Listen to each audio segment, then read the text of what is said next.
నమస్తే, welcome to citizens pulse. నేను మీ రాజేష్. ప్రస్తుతం దేశవ్యాప్తంగా సంచలనం రేపుతోంది యూట్యూబర్ గా ఉన్నటువంటి నందు దంపతుల యొక్క భాగవతం.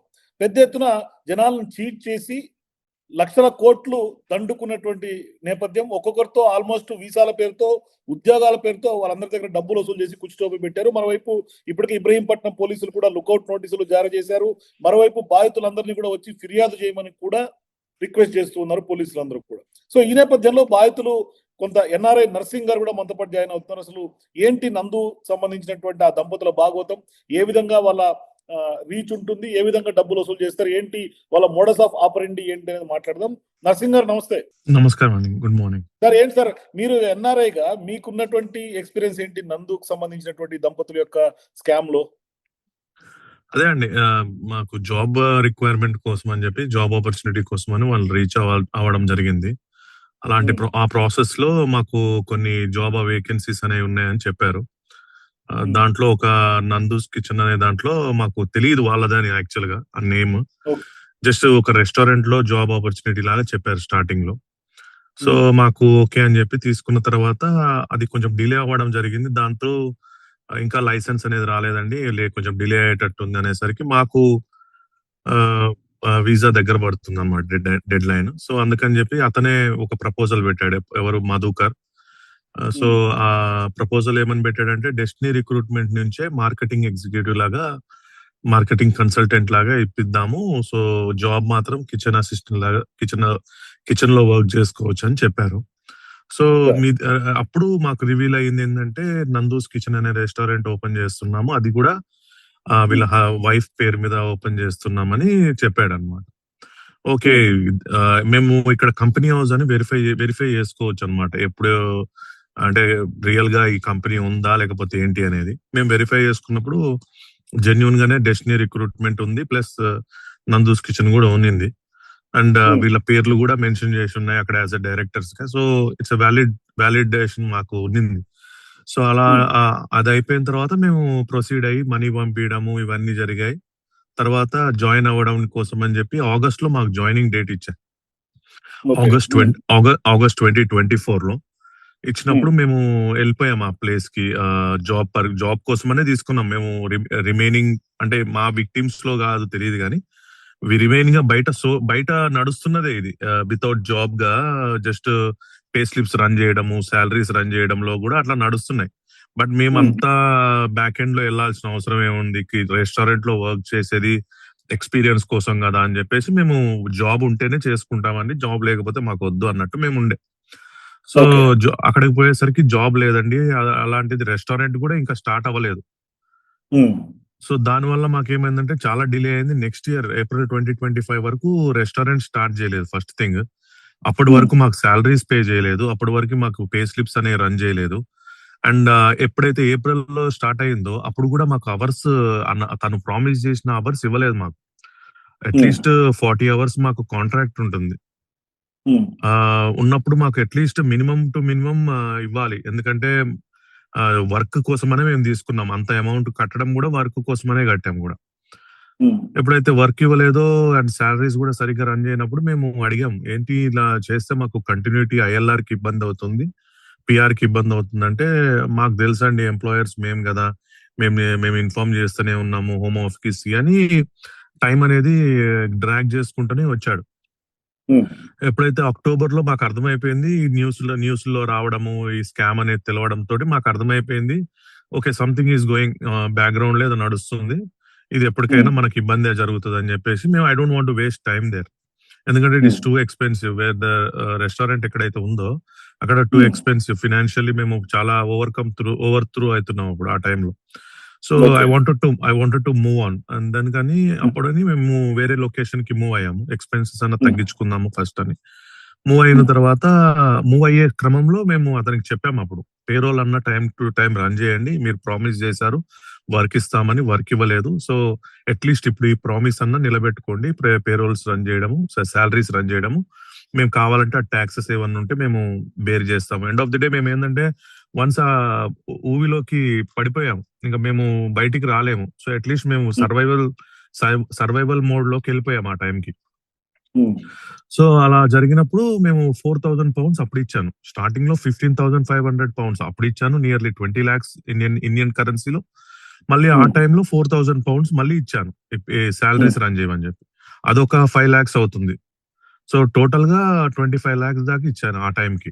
సో మీరే 25 lakhs వరకు స్పెండ్ చేశారు వాళ్ళకి అనవసరంగా. Yes and over on top of it మేము వీసా చార్జెస్, ఐఎస్ఎస్ చార్జెస్ ఇవన్నీ కలుపుకుంటే ఇంకొక 20 lakhs అవుతుంది యాజ్ అ ఫ్యామిలీ మెంబర్స్ కి. ఉమ్, సో ఓవరాల్ గా 50 lakhs దాకా ఖర్చు అయింది ఇతని వల్ల మాకు.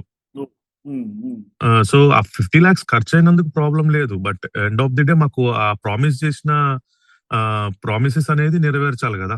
మాకు time to exact. Time salaries run చేస్తూ టైం టు టైం మనకి అన్ని ఉమ్, జాబ్ ప్రొవైడ్ చేస్తూ ఉంటే మనకి ఇబ్బంది జరిగేది కాదు. అండ్ మా ఫ్యామిలీని ఇప్పుడు నేను ఇండియాకి పంపించాల్సిన నాకు అవసరం వచ్చేది కాదు. నేను సింగిల్ గా ఇక్కడ లైఫ్ ని లీడ్ చేయాల్సిన అవసరం వచ్చేది కాదు. ఎండ్ ఆఫ్ ది డే అవును. డ్రీమ్స్ అన్ని కొలాప్స్ అయిపోయాయి. ఆ ఉమ్, ఇవాళ రేపు తను ఆడియో క్లిప్స్ లో లీగల్ గా చాలా false statements, false information spread చేయడానికి ట్రై చేస్తుంది, టాపిక్ ని డైవర్ట్ చేయడానికి.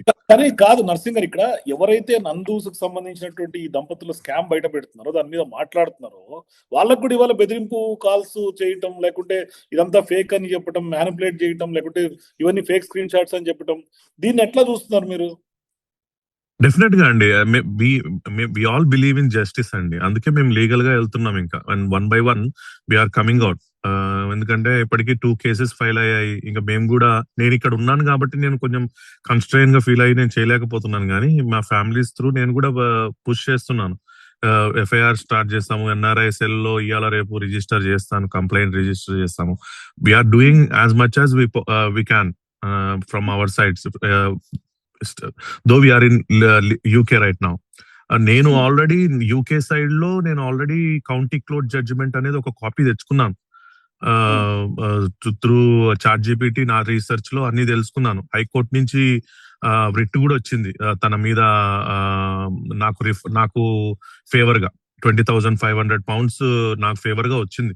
అది కూడా ఈ రోజు నిన్నటితోటి డెడ్ లైన్ అయిపోయింది, తనకి టైం అయిపోయింది. So the enforcement team will knock their doors అన్నమాట from today or tomorrow, because today is weekend కదా, Saturday Sunday. So from Monday definitely they will knock their doors. They have to answer. If not they will seize their belongings and their assets and they will recover my money. Problem ఎక్కడ వస్తుందంటే, వీళ్ళు ఆ fake information, false information అనేది news లో spread చేసేసరికి public లో awareness create అయ్యి కూడా వాళ్ళు కన్ఫ్యూజన్ లో పడిపోతున్నారు. ఫస్ట్ క్వశ్చన్ ఏంటంటే, వాళ్ళు చెప్పేది వాస్తవం కాదు, వాళ్ళు చెప్పేది థర్డ్ మీడియా, అంటే మీడియం గా ఉన్నాం అంతే, మేము మాకు సంబంధం లేదన్నప్పుడు. నేను పర్సనల్ గా డెస్టినీ రిక్రూట్మెంట్ నుంచి మా వైఫ్ కి ఆఫర్ లెటర్ ఇచ్చారు జాబ్ కోసం అని చెప్పేసి, నందూస్ కిచెన్ ఇచ్చారు. అవి రెండు ఎవరి సోర్సెస్? మీదే కదా. కానీ మీరు డిపాజిట్ చేసిన అకౌంట్స్ ఎవరి అకౌంట్స్? ఎందుకంటే కొన్ని ఫోన్ పే ట్రాన్సాక్షన్స్ కానీ, లేకుంటే గూగుల్ పే కి సంబంధించినవి అకౌంట్ డిపాజిట్ అయినటువంటి ట్రాన్సాక్షన్ కొన్ని చూపిస్తున్నారు. అవన్నీ వాళ్ళకి సంబంధించిన, లేకుంటే డిఫరెంట్ మల్టిపుల్ అకౌంట్సా? నేను పర్సనల్ గా మధుకర్ గారికి 4 lakhs పంపించాను. అలానే ఇంకా మల్టిపుల్ పీపుల్ కి అదే రోజు నా బ్యాంక్ స్టేట్మెంట్స్ లో ఉన్నాయి. సో మీ దగ్గర ఆధారాలన్నీ పక్కాగా ఉన్నాయి? పక్కాగా ఉన్నాయండి. నా దగ్గర 100 కాల్స్ చేసిన రికార్డింగ్స్ ఉన్నాయి. అంటే ఫోన్ రికార్డింగ్స్ లేవు. ఫోన్ ఆన్సర్ చేయకపోయినా మీరు ఫర్ ఎగ్జాంపుల్ అండి, నేనున్నాను, నన్ను ఎవరన్నా అక్యూజేషన్ చేశారు, ఐ విల్ రెస్పాండ్ కదా. నేను ఆన్సర్ చేస్తాను వాళ్ళకి. నేనేం తప్పు చేయలేదని చెప్పాలి. ఇప్పుడు 1-2 కాల్స్ అంటే నువ్వు బిజీగా ఉన్నావు అని మిస్ అవ్వచ్చు. But 100 calls through out 6 months టైంలో 100 కాల్స్ చేసినప్పుడు నువ్వు ఒక్క కాల్ కూడా మిస్ అవ్వలేదని చెప్పడానికి లేదు కదా. అండ్ పర్సనల్ గా కాకపోయినా నీ అఫీషియల్ ఈమెయిల్ ఐడికి మేము మల్టిపుల్ ఈమెయిల్స్ పంపించాం. నీ మన ఫిజికల్ లొకేషన్స్ కి మల్టిపుల్ లెటర్స్ పంపించాం. ఈ డిసిబిఎల్స్ హైకోర్టు ద్వారా అయితే ఏంది, క్లెయిమ్స్ కౌంటీ కోర్ట్ నుంచి కానీ ఎన్నో లెటర్స్ పంపించాం. మీరు ఎందుకు రెస్పాన్స్ అవ్వట్లేదంటే, మీరు యు ఆర్ ద స్కామర్స్, ఫ్రాడర్స్ కాబట్టి మీరు అలా చేస్తున్నారు. జస్ట్ ఇగ్నోర్ చేసుకుంటూ ఒకటి నర్సింగ్ గారు, ఇక్కడ మీతో పాటుగా ఇంకా చాలా మంది బాధితులు ఉన్నారు అనేది తెలుస్తా ఉంది. పోలీసులు కూడా వాళ్ళందరినీ వచ్చి కొంత కంప్లైంట్స్ ఇమ్మని కూడా అడుగుతూ ఉన్నారు. కానీ ఎందుకు ఇంకా కూడా చాలా మంది బయటికి రావట్లేదు? ఎక్కడ వాళ్ళు హెసిటేట్ ఫీల్ అవుతున్నారు? లేకుంటే న్యాయం జరుగుతుందా, లేకుంటే న్యాయం జరగదని ఏమైనా అనుకుంటున్నారా? ఎందుకంటే వాళ్ళేమో అబ్రాడ్ లో ఉంటారు, ఇండియన్స్ కొంతమంది ఉన్నారు. ఏంటి అసలు ఎక్కడ కన్ఫ్యూజన్ క్రియేట్ అవుతుంది? కన్ఫ్యూజన్ ఎక్కడా లేదండి. వీళ్ళు చాలా ఇప్పుడు మనీ దగ్గర దగ్గర 10 crores పైన ఉందండి. వాళ్ళు వెనకాల నుంచి మేనేజ్ చేస్తున్నారు. అందరూ భయపడుతున్నారనమాట. అందరికి తెలిసిన విజిబిలిటీ ఉంది. సో మచ్ ఆఫ్ మనీ అనేది సర్క్యులేట్ అయింది అని.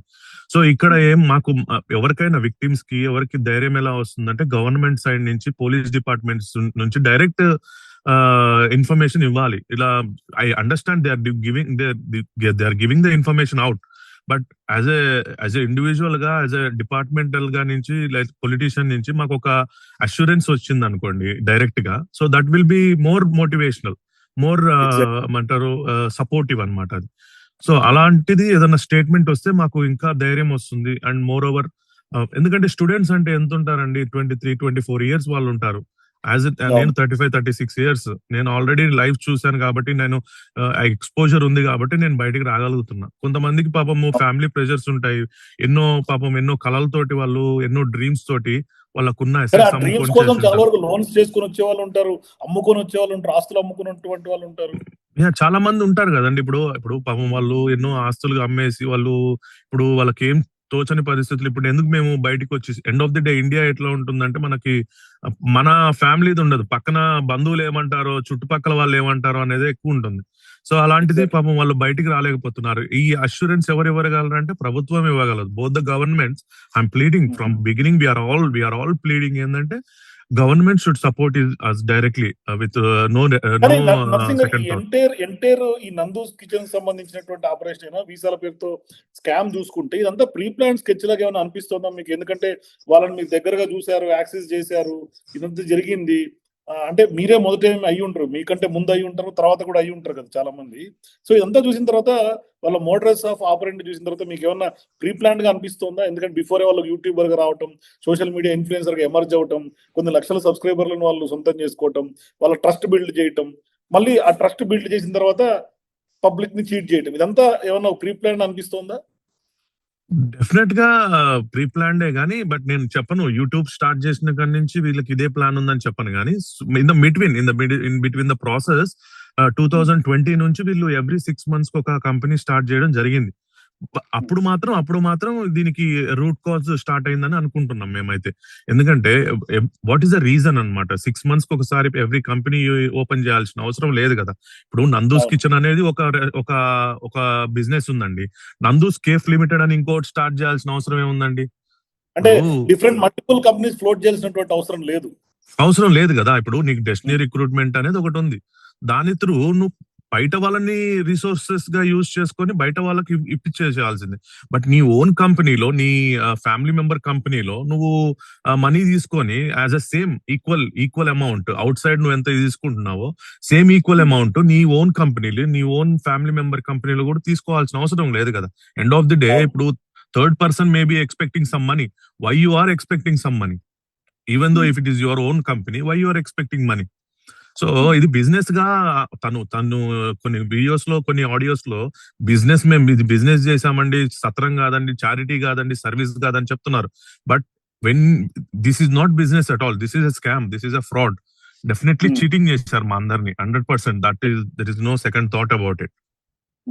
సో చివరిగా నర్సింగ్ గారు, యాక్చువల్ గా యూకే చట్టాలు బేస్ చేసుకునేనా లేకుంటే ఇండియన్ చట్టాలు బేస్ చేసుకునేనా మీరు ఎటువంటి న్యాయం కోరుకుంటున్నారు? మీకు రికవరీ మీరు ఎంతవరకు నమ్మకం ఉంది? అట్ ద సేమ్ టైం ఎటువంటి శిక్షలు వాళ్ళకు పడే అవకాశాలు ఉన్నాయని మీరు ఎక్స్పెక్ట్ చేస్తున్నారు? ఎందుకంటే మీరు ఇప్పటికే లీగల్ గా అప్రోచ్ అవుతామని చెప్తున్నారు కాబట్టి what you are expecting? Definite గా అండి. మేము నేను చెప్పాను కదా, నేను నా పర్సనల్ గా నేను ఒక స్టెప్ వేసుకుంటూ వెళ్తున్నాను ముందరికి. అలానే మేము అందరం యాజ్ ఎ గ్రూప్ గా కూడా మేము ఇప్పుడు లీగల్ గా అడ్వైస్ తీసుకుంటున్నాం. సో డెఫినెట్ గా ఆ అష్యూరెన్స్ ఉంది, మా అందరికి మంచి జరుగుతుంది, మాకు డెఫినెట్ గా 100% రికవరీ జరుగుతుంది. మాకు ఈ యూకే లో స్టే కోసం కూడా మేము హెల్ప్ తీసుకోగలుగుతాం. UK government will support. End of the day UK government will always support victims who are got scammed. So దాంట్లో వేరే సెకండ్ థాట్ ఏం లేదు. కానీ మాకు ఒక రైట్ ఛానల్ దొరకాలని చూస్తున్నాము, రైట్ ఛానల్ కూడా దొరుకుతుందని ఆశిస్తున్నాం. సో ఇబ్రహీంపట్నం పోలీసులు లుకౌట్ నోటీసులు కూడా జారీ చేశారు కదా. సో వాళ్ళని వెనక్కి తీసుకొచ్చి ఏమన్నా వాళ్ళని అరెస్ట్ చేసే అవకాశాలు ఇండియన్ చట్టాల ప్రకారం ఎట్లా ఉంటుందని అనుకుంటున్నారు మీరు? ఎందుకంటే పోలీసుల మీద మీకున్నటువంటి హోప్ ఏంటి? డెఫినెట్ గా అండి. పోలీస్ డిపార్ట్మెంట్ కంప్లీట్ నమ్మకం ఉంది. వాళ్ళు లుక్అవుట్ నోటీస్ చేయడము ఇవన్నీ చాలా హెల్ప్ఫుల్ మాకు. అలానే గవర్నమెంట్ కూడా, పొలిటీషియన్స్ కూడా అప్‌ఫ్రంట్ గా మా అందరికి సపోర్ట్ చేస్తే వాళ్ళకి ఒక ఏమంటారు, ఇలా వచ్చి బయటికి వచ్చి డైరెక్ట్లీ మీడియాలో ఫాల్స్ స్టేట్మెంట్స్ అనేవి చేయడం ఆపుతారని ఫీలింగ్ అన్నమాట. ఒక లీగల్ అడ్వైజర్ వచ్చేసి మీరు ఏం చేయలేరు, యూకే బ్రిటిష్ సిటిజన్ అంటే that is completely unlawful, unethical. అలా ఎవరు అలా ఆ కావేటి శ్రీనివాస్ గారు మాట్లాడిన మాటల గురించి మీరు మాట్లాడుతున్నారా? లేదు. అతను మాకు సపోర్టివ్ గానే మాట్లాడారు. ఎవరైతే అనురాధ గారు మాట్లాడారో వాళ్ళ గురించి చెప్తున్నాము. విచ్ ఇస్ అన్‌లాఫుల్, అన్‌ఎథికల్ అన్నమాట. మీరేం చేయలేరు బ్రిటిష్ సిటిజన్స్ కాబట్టి అన్నట్టు మమ్మల్ని మాట్లాడారు కదా మా అందరిని. So it's completely unlawful, unethical. అది. కానీ ఆ వ్యాఖ్యలు బేస్ చేసుకునే ఏమీ చేయలేమేమో అనుకున్న భ్రమంలో ఉండి ఇంకా బాధితులు ఎవరైనా బయటికి రాకుండా ఉన్నారని అనుకోవాలా? యెస్. అదే అంటున్నాను. అలా ఫాల్స్ స్టేట్మెంట్స్ ఇచ్చినప్పుడు మాకు ఈ పోలీస్ డిపార్ట్మెంట్స్ గానీ, లేకపోతే గవర్నమెంట్ సైడ్ నుంచి మాకు సపోర్ట్ వచ్చిందనుకో, సో మోర్ అవేర్‌నెస్ అనేది, మోర్ స్ట్రెంథెన్ అనేది అవుతుంది మా కేస్‌కి. అండ్ మోర్ ఓవర్ వాళ్ళు చెప్పినట్టు యూకే గవర్నమెంట్స్ ఒక ఫాల్స్ ఒక డ్రంక్ అండ్ డ్రైవ్ అలిగేషన్ లో వీసాస్ క్యాన్సిల్ చేయరండి. That is not at all acceptable. Just maybe ఉంటే ఒక నోటీస్ ఇస్తారు, కమ్యూనిటీ వర్క్ చేస్తారు, పాయింట్స్ పోతాయి లైసెన్స్ లో, అంతేగాని వీసా క్యాన్సిల్ చేసేసి ఇండియాకి పంపించే ఛాన్సే లేదు. సెకండ్లీ ఇంకోటి ఏంటంటే వాళ్ళు చెప్పినట్టు ఏదో ఇంకొక ఎలిగేషన్ వేశారు, అమ్మాయిలని టీజ్ చేస్తారు, డ్రగ్స్ తీసుకున్నారు. That is very very big offensive అండి in UK. If that is the case, police will involve. వాళ్ళు వచ్చి మీకు కంప్లైంట్ చేసి, ఆ లేడీ ఎవరెవరు ఉన్నారో మీకు కంప్లైంట్ చేసే అంత ఛాన్స్ కూడా ఉండదండి ఇక్కడ. Police will take a strict action and they will be on the behind the bars. So అది కూడా false statement. So whenever there is communication is happening in the media, there should be a proper evidence. So అదనమాట. So మేము plead చేస్తుంది ఒకటే అండి, government and police department should give a clear communication అన్నమాట public కి. మేమున్నాము, మేము మీకు అష్యూరెన్స్ ఇస్తున్నాము, వి విల్ టేక్ కేర్ అనేది వాళ్ళు అష్యూరెన్స్ ఇవ్వగలిగితే మాకు చాలా హెల్ప్ అవుతుంది. ఇంకా థ్యాంక్ యూ నర్సింగ్ గారు, మీరు అమూల్యమైనటువంటి టైం మాకు మీ బిజీ షెడ్యూల్ లో కూడా థ్యాంక్ అక్కడి యూ నుంచి సార్. కూడా నో ప్రాబ్లం. ఎప్పటికైనా ఖచ్చితంగా నందు సంబంధించినటువంటి ఏదైతే స్కామ్ ఫ్రాడ్ ఉందో ఖచ్చితంగా వాళ్ళని అరెస్ట్ చేయాలని డిమాండ్ వినిపిస్తుంది. మరోవైపు బాధితులకు ఎవరైతే ఇప్పటిదాకా లక్షల కోట్లు ఖర్చు పెట్టి వాళ్ళందరికీ కూడా వాళ్ళ డ్రీమ్స్ ని కొలాప్స్ చేసినటువంటి నేపథ్యంలో వాళ్ళకి అమౌంట్స్ కూడా రికవర్ చేయాలనేది బాధితుల వైపు నుంచి డిమాండ్ వినిపిస్తుంది. సో ఖచ్చితంగా ఇక్కడ ఉన్నటువంటి పోలీస్ వ్యవస్థ కానీ, ప్రభుత్వాలు కానీ, లేకుంటే రాజకీయ నాయకులు కూడా ఖచ్చితంగా ఈ యొక్క వ్యవహారంలో ఇన్వాల్వ్ అవ్వాలనేది కూడా డిమాండ్ చేస్తాం. సో ఖచ్చితంగా మనం కూడా వాళ్ళని బాధితులకు న్యాయం జరగాలని కోరుకుందాం. అట్లాగే వాళ్ళకి సంబంధించినటువంటి కష్టపడినటువంటి సొమ్ము కూడా రికవరీ అవ్వాలని కోరుకుంటూ, అట్లాగే మీరు కూడా ఈ నందు స్కామ్ కు సంబంధించినటువంటి బాధితులు ఎవరైనా ఉంటే ఖచ్చితంగా ఫిర్యాదు పోలీసులకు ఇవ్వాలని కోరుతూ, ఈ యొక్క స్కామ్ మీద మీ అభిప్రాయాల కింద నాకు కామెంట్స్ తెలియజేయాలని కోరుతున్నా. For more videos please watch citizens pulse.